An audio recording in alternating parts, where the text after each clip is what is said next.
Okay, we're gonna get started. This is version 3 with Paul, and he put together some kind of crafty presentation for us. Go ahead, take it away, Paul. Thanks. All right, thanks, Mark. So we're going to talk more about defense today, and we'll deal with inferences that you can get from either the bidding or the play from partner or declare. This is a bit different than all the rules that you've learned. You know, you've learned lead fourth from your longest and strongest, cover an honor with an honor, third hand high, all that stuff. We're relying more on logic here than rules. The way that the rules or the suggested plays come in handy is that you're hoping that partner and the opponents are following those rules. And if they are, we can use those cues that we get from them in determining high card points, distributions, that sort of thing. Now, this is a very complicated graph that I put together. You can only rely on the opponents so much. If they are not so skillful, you don't know necessarily that the information you're getting is going to be great. The more skillful they are, the more likely that you can rely on the information. Now, when they get really good, reliance goes down a bit because they're going to try to hide a lot of the clues that they're giving you. All right, here's another warning. We all sit down and we're playing and we have an opponent hesitate. And we think, well, this guy's got a problem, so he must have the queen or the ace, or he's trying to figure out whether to cover or not. Not always true. In face-to-face bridge, sometimes they're hesitating because they're trying to remember where their car is. In online bridge, maybe the doorbell rang, maybe the water's boiling, who knows what's going on. So you can rely on the actions of the opponents in that regard, but you're doing so at your own risk. One thing you can't do is rely on inferences from partners, or you can't take inferences from partners' hesitations or demeanor. That is considered against the rules and unauthorized information.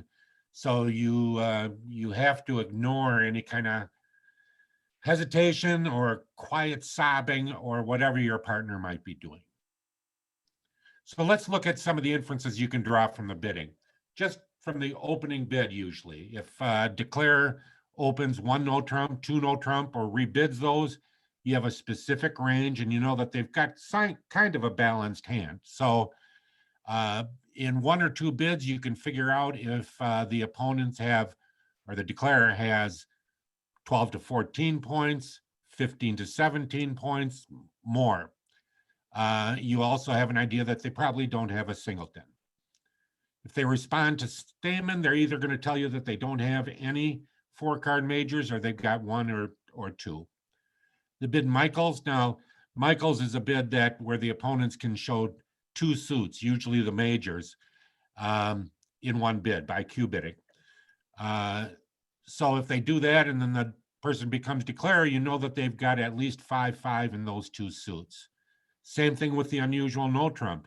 Usually that bid shows the two minors or the two lowest unbid suits, and that gives you a lot of information as to the distribution there. You can really take advantage of that because almost all the time the opponents have 5-5 or more in that suit. So if they show a doubleton in one suit, you know, in a third suit, you know in the fourth suit that they've got a singleton or a void. The opponents make a takeout double and then play the hand. Typically, the person making the takeout double is going to have an opening hand and support for the unbid suits. Now, they may make another bid later on that shows that they had a different kind of takeout double, and then you'd have to adjust your thinking on that. The opponents open a weak 2 or 3 bid. You know they don't have an opening point and they have a long suit. And typically, if declare bids and rebids their suit, they have at least 6 of them. So right away, you can put that information in a little file cabinet in your head and work from that basis. So let's look at inferences that you might get from the bidding. Here we have a situation where South has opened a spade, North has bid 2 diamonds, South has raised to 3 diamonds. North now bids 3 spades, showing that they had original spade support. South must have a good hand. They bid 4 no trump. North is showing a key card situation, so they're showing 2 key cards or 2 aces and the king of trump, and also the queen of spades, and then South places the contract in 6 spades. Okay, that was way too fast for me. Okay, That was on the bidding. That's fine. Don't worry about it. One South, okay, all right. all right, There's South the- opens a spade. North bids 2 diamonds, showing diamonds. South bids 3 diamonds, raising diamonds, so they have a fit with partner. North now says 3 spades, which is saying, I have spades with you. And then South bids Blackwood. Here's the response, and bids 6. Okay, I'm there. all right, so what do we know? We've got to figure out a way to beat this contract. We know that North and South have a spade fit, right? And we know that North most likely has exactly 3 spades, because if they had 4, they'd use a forcing spade raise instead, Jacoby 2 no trump, or whatever system that they might play. So they have exactly 3. South has 5 or more. We know that North has some diamonds, probably 4 or more, most likely 5 diamonds to make a 2/1 bid. And we also know that South has raised, so that they have at least 3, maybe 4 or more diamonds. So we can come up with this. We know, got a good idea of what their spades are, we have a good idea of what their diamonds are, and we have to figure out what to lead. We know that one of the possibilities lead the ace of spades, and another one, and maybe we'll cut down their roughing values. Another possibility is to lead our singleton, because we're going to get in, and if we can get to partner, we can get a rough in hearts. The only problem with that theory is if we can get partner in, we've already beat it, because we take the ace of spades and whatever partner is getting in with. We know he doesn't have the aces of hearts because the opponents bid Blackwood. We can trust them to have 4 of the 5 key cards. So we're not going to probably get anything by leading a heart. We could lead a club, and hopefully, once again, if the king was in dummy and partner had the ace, that would be great, but that's unlikely because, once again, partner doesn't figure to have the ace of clubs. And the other possibility is they have the king, but our length would indicate that maybe somebody has shortness. One of the opponents might have shortness in the club suit.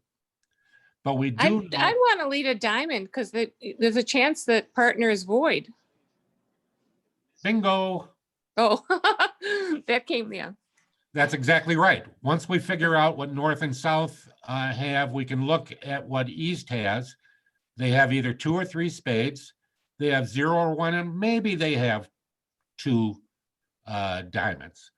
But you're right that the way to beat this contract is to lead a diamond. When you get in with the ace of spades, lead another one, and get a rough from partner. And that's exactly what would happen on this hand. You would be able to give partner a diamond rough and beat this contract. Very good, Carly. Thank you. All right, let's look at the opening lead and some inferences we can take from this. These are just some examples. And what I'm trying to do here is to try to get you an idea of how you have to think when you are getting these cues in order to come up with the proper inferences. So the opponents are playing some suit, clubs aren't unbid, clubs aren't led, and partner leads something other than a club. If you can't see the ace or the king of clubs, you can come to the conclusion that partner doesn't have both of them, because they probably with an ace king would lead that suit. So either the declarer has both, or the two honors are split. One of them has each. Next one, partner bids a suit, you support it, and then partner doesn't lead that suit, leads something else. What are the possibilities? Partner might have a suit that's headed by the ace, but no king, because if you had listened to my other presentations, you know that you don't lead an unsupported ace. So that could very well be the possibility. Partner could have a sequence in another suit. So they are leading the queen or the king, you know that they're trying to develop other suits. Partner could be leading shortness if they have a singleton or a doubleton. Or the most likely with my partnership is they just forgot the bidding and didn't know what to lead. So that's another inference that you can draw. Partner preempts. Typically, if they have a singleton, they will lead it. That's very common on defense. If they don't lead, if they lead a suit and it's not a single and it's a doubleton, then you can be sure that you can guess that partner does not have a singleton in their hand. If they do, it's going to be in the trump suit. This next one is pretty important. It comes up on every once in a while.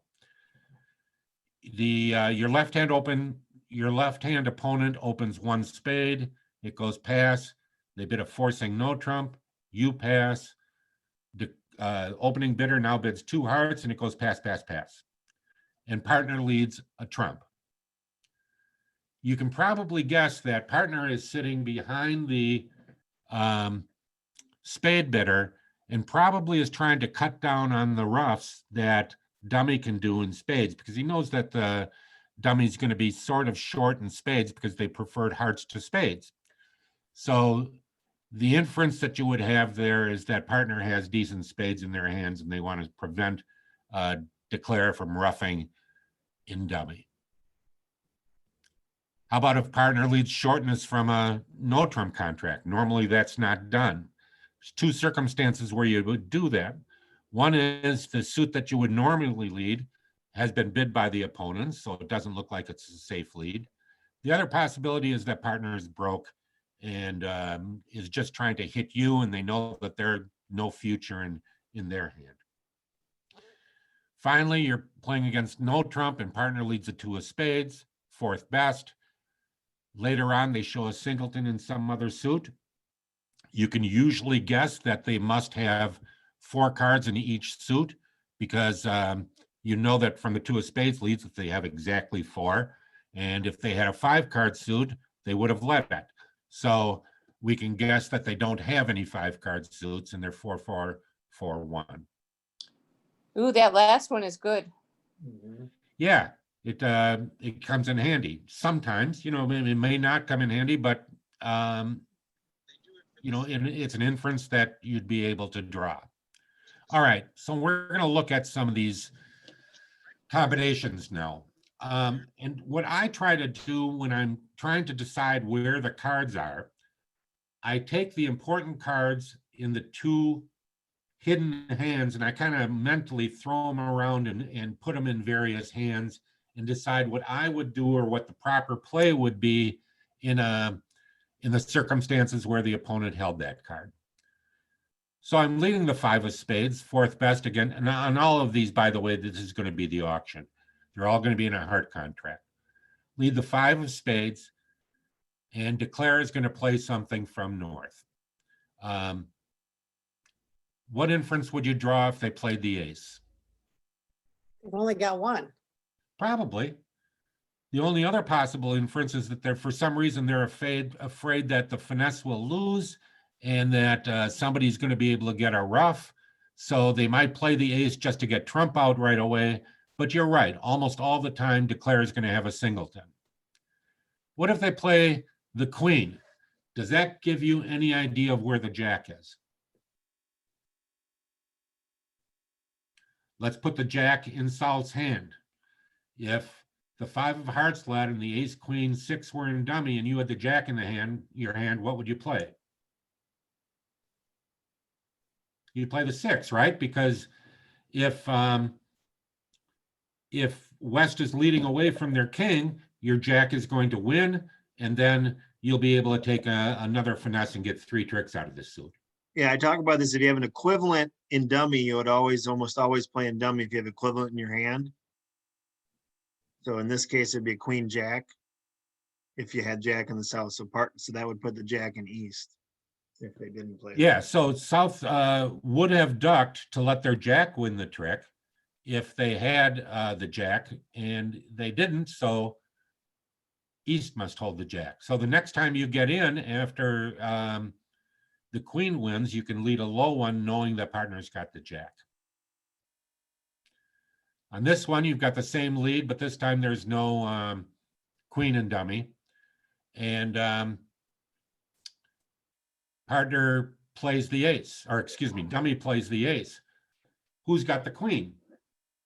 And once again, we put it in South's hand and figure out what would you do if you had the queen in your hand and the ace and dummy. You'd play the queen.